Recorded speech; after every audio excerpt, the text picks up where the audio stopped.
Ciao Juventini, welcome back to the All Juve Cast channel. As always, brought to you by Striped Hearts Apparel. What a wild weekend it's been for Juventus. We were eliminated from the Champions League in the match versus Lyon, and of course, Sarri was fired. And then Andrea Pirlo was named the new coach for Juventus. Now, let's kick it off with Maurizio Sarri. Some Juventini thinking it wasn't a fair shot he was given. I put a tweet out about it, and basically, there's a couple things that need to factor into an evaluation of him. And one would be the performance. And I understand some reasoning behind still defending the performances, but the other factor would be fit. He simply was not a fit for Juventus. Since his firing, it's come out now that he had completely lost the locker room. And there was less than a handful of players that actually did like him. And that's just not good enough when you've got a roster of 23 people. So if you can get a handful, it's just not good enough. And it makes perfect sense why a lot of Juventini felt he had lost the locker room, and you could see it. Not only that, but you kind of had to feel something was going on when Maurizio Sarri was asked a question about whether or not he would be the coach for Juventus next season.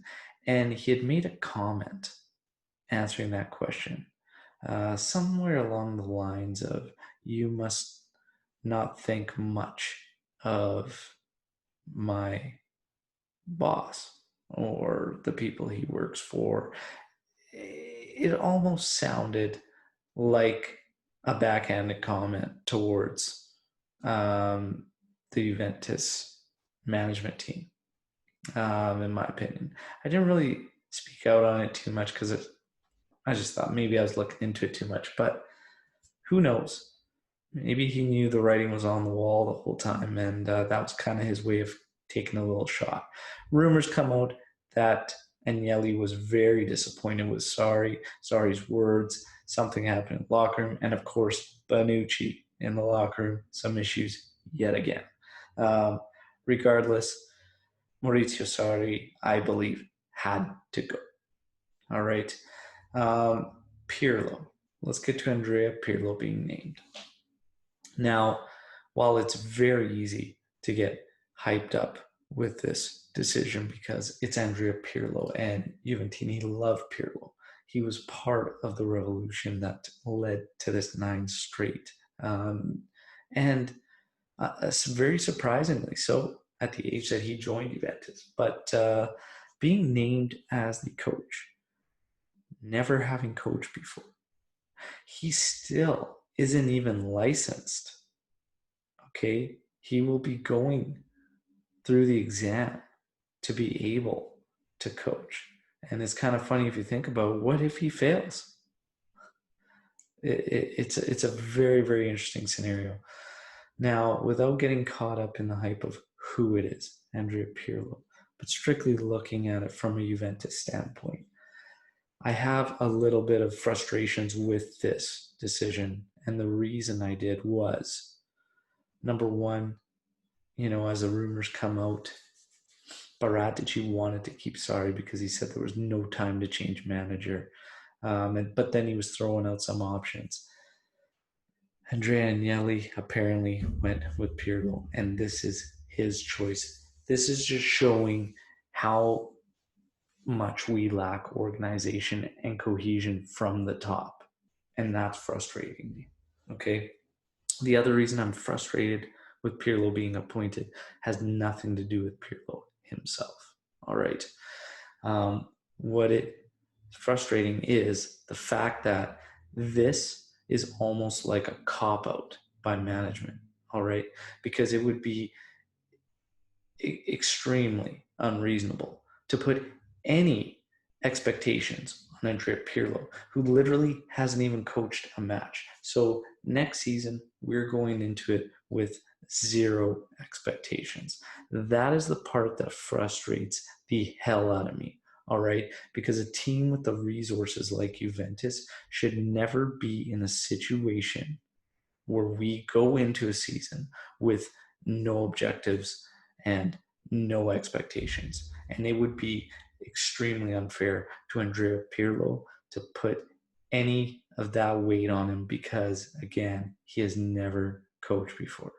And if you think about it in that sense, it's almost like a perfect way for Juve's management to put the biggest band-aid of all on everything that they've done over the past few years to get to this point.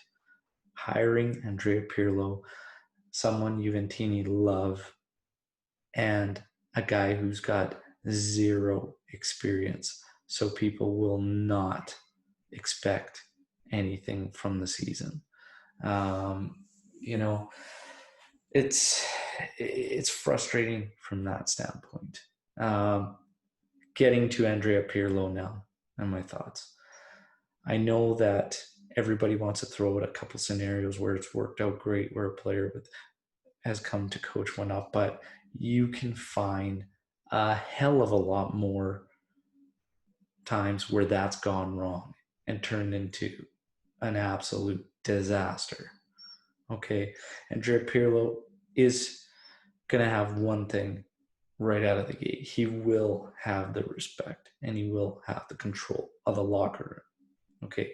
However, will he have the belief? Will people buy in to his system? What is his system going to be? This is another part of me that gets a little frustrated because we need someone with some serious flexibility. Now, Pirlo is already starting off saying some great things, but we don't actually know. And yeah, it's going to be very, very interesting. But the reason I say we need flexibility is because of the fact we are not going to be able to turn over enough of this roster, in my opinion, okay, to have somebody that isn't flexible. Andrea Pirlo's coming out saying some great things, but a lot of it I heard, and I also heard from Sarri before, and we saw how that worked out. So it's got to be put into action. I'm going to hope for the best. You know, I am frustrated, but my frustration lies more, again, not in Pirlo, but in the management. Because this is a very, very strange scenario, and it is essentially becoming full rebuild. And it is because of the moves that management has made over these years. All right. As for Andrea Pirlo, he's saying the right things with the roster, but we all know this. We all know the guys we need to get rid of. And it's now come out that through the losses, through paying Sarri and all this, Juventus will still come out with 90 million euros out of the Champions League. Okay. But a lot of that capital increase of 300 million euros has been chewed up because of COVID. The only way we're going to get some big signings is moving the guys we know we have to get rid of. De Sciglio, Rugani, Bernardeschi, Douglas Costa, Blaise Matuidi, Sami Khedira, Gonzalo Higuain. Good luck with a lot of those guys. Blaise Matuidi apparently has a deal on the table or is going to be getting an offer from an MLS team, Miami. Okay. Take it and run. Take any deals on any of these guys that you can get. Okay. But I do want to quickly touch on Paratici because apparently he is in the hot water too. But I personally thought this would be Paratici's defining mercado. And the reason is we're trying to gauge him on these mercados before, but if you look at a lot of these players, these deals, these extensions that we've got hung up on, they were not his doing. This dates before Paratici took over. All right. And we've been doing things wrong for a while. I've highlighted on the podcast, these are bad deals to get stuck with. And it was not Paratici's fault on these. Last year, what did you expect him to do? It's the same situation we're in now. You will have a hell of a time getting rid of these guys for the deals that they're looking for. It's time to bite the bullet, take the losses, and move forward. And it sounds like we're finally going to be doing that, so that's a good thing. As far as Paratici, rumors he's got an offer on the table from Man United. I don't know. Who knows? But it is frustrating to see how many heads are butting at the top of this organization. All right. Andrea Pirlo, I will say this. You are one hell of a man to take this on for your first gig. Yeah, I wish you all the best, and I'm going to be there enjoying every single second of it, because that's what I do. I ride or die Juve. Whether it's good, bad, ugly, I will be there. I will be cheering for you just as hard as I was when you were a player for us. All right. Let's see what you can do. You're going to have your work cut out for you. That's for damn sure. But yeah, all the best. Let's see what happens with the staff he brings in. And yeah, let's move forward. The nice thing is, some of these guys, a lot of Juventini didn't want, as far as transfer rumors seem to be going away. And we might be back in the running for Sandro Tonali now. Apparently, if that doesn't pan out, it will be Locatelli. So let's see. Hopefully, a lot of these guys have a desire to be playing for Andrea Pirlo, and maybe that will be a benefit to Juventus on its own. Time will tell, but again, as usual, never a dull moment surrounding Juventus. Thanks for checking out my thoughts on this whole thing. It's going to be wild, and it's going to be kicking off real soon because the season starts September 19th. So Mercado's open September 1st. See what happens. Forza Juve, fino alla fine. Ciao.